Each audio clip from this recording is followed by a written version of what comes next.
Que Dios continúe bendiciendo su vida y por ende la de su familia. Qué bueno que nos volvemos a encontrar para crecer en la palabra del Señor, para seguir estudiando este libro tan maravilloso que tiene plasmadas en sí las riquezas de un tesoro que no está escondido, como sí sucede en las historias estas que leemos nosotros de piratas, de marineros, de islas del tesoro que están escondidas. Pues no, la palabra del Señor es una herramienta que por la inspiración del Espíritu Santo a muchos hombres en diferentes épocas viene a ser para nuestra vida un gran tesoro, que tiene unas riquezas inmensas que nos permiten crecer el día a día, el momento al momento. Por eso el tema de esta lección, o sea, cómo meditar en la palabra de Dios. Porque aquí tenemos el libro, tenemos las enseñanzas.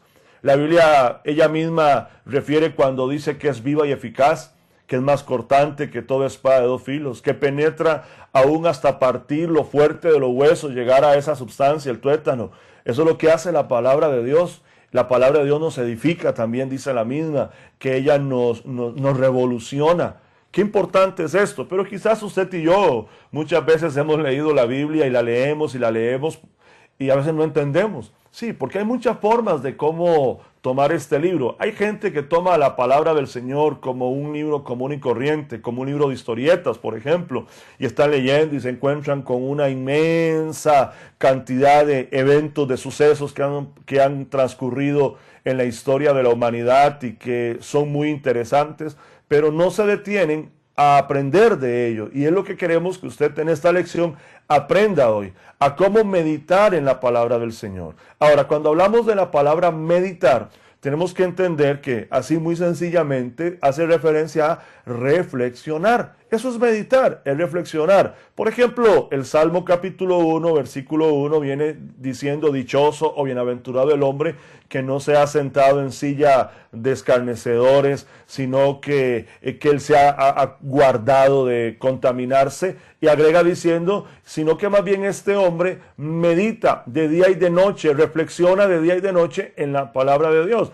Eso le trae beneficio. Dice que es como un árbol que está plantado junto a la orilla de un río, que va a mantenerse siempre frondoso, que va a tener sus tiempos ya determinados, su hoja no va a caer fácilmente, va a dar su fruto a su tiempo, porque es alguien que ha meditado en la palabra del Señor. Recuerdo también aquel pasaje cuando el Señor le habla a Josué en el capítulo 1 de este libro, en el versículo 8, y le dice: nunca se apartará de tu boca, de tu vida, este libro, sino que meditarás en ella de día y de noche. Y le agrega también los elementos de beneficio para que seas prosperado en todo lo que hagas. Todo lo que hagas te va a salir bien. Entonces, qué importante es que usted y yo podamos tomar esta palabra y no solamente leerla así a lo rápido y qué interesante, sino tomar un tiempo, detenernos y venir a reflexionar en la misma. En lo práctico es tomar ese tiempo de lectura, de detenernos, de poder observar, por ejemplo, una palabra. A la hora de meditar puede ser que una palabra salte a su atención.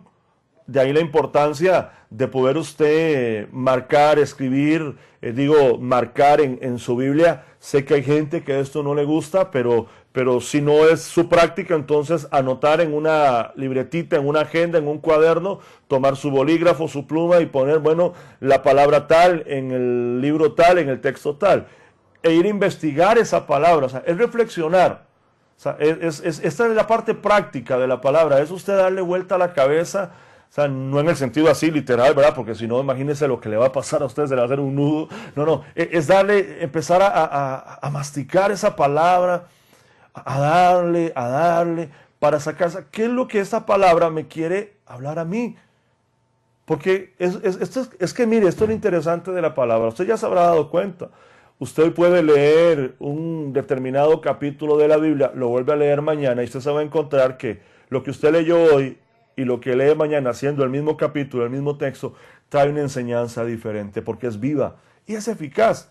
Entonces, claro, yo voy a meditar en la palabra. Puedo hacerlo, yo puedo tomar un texto, por ejemplo, y lo podemos hacer de una forma versículo por versículo, lo que a veces técnicamente se llama exegéticamente. O sea, que es una meditación verso por verso, que yo ahí estoy meditando, estoy sacando ese principio que quiere traer la misma a mi vida. ¿Para qué? Para mi crecimiento. Yo también lo puedo hacer a través de la memorización de un texto. Como por ejemplo, usted puede decir, por ejemplo, el versículo 1 del Salmo 23. A ver, ¿usted se lo sabe? A ver, dígalo conmigo. El Señor es mi pastor. Nada. ¿Sí? Me falta. Ok, muy bien. El Señor es mi pastor. Usted toma ese versículo, lo memoriza. Claro, yo sé que usted se sabe todo el capítulo 23, pero quedémonos ahí en el versículo 1. Usted se pone a meditar y usted se lo memoriza y usted pasa meditando. El Señor es mi pastor, nada me faltará. El Señor es mi pastor, nada me faltará. Entonces usted a la hora de meditar, ¿qué es lo que lo lleva a esta palabra? El Señor es mi pastor. Entonces me lleva a reflexionar. Si Él es mi pastor, es porque yo soy su oveja. Y como yo soy su oveja, eso me despierta a mí el interés de aprender, por ejemplo, de algunas características de la oveja. Y entonces yo voy e investigo un libro de ciencia, un libro de animales, un programa de televisión, qué sé yo, una revista, hablar con alguien que conozca un poquito más del tema de las ovejas, y usted va a encontrar características muy interesantes en la oveja. Usted va a encontrar, por ejemplo, que la oveja es un animal muy sumiso. Usted va a encontrar que la oveja necesita depender de su pastor. La oveja tiene una vista muy corta. La oveja no puede alejarse de la manada, porque si se aleja de la manada se expone a todas las inclemencias que le puedan suceder, como los lobos, los animales rapaces, los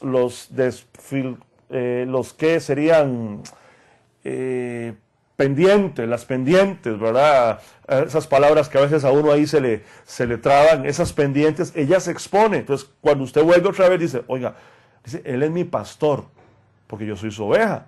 Y como yo soy su oveja, entonces yo debo ser obediente, sumisa, yo debo no alejarme, yo debo estar al cuidado del pastor, debo aprender a escuchar la voz del pastor. Entonces ya usted empieza, eso es meditar en la palabra, o sea, es darle una trascendencia a la palabra de Dios más de lo que leemos corridamente.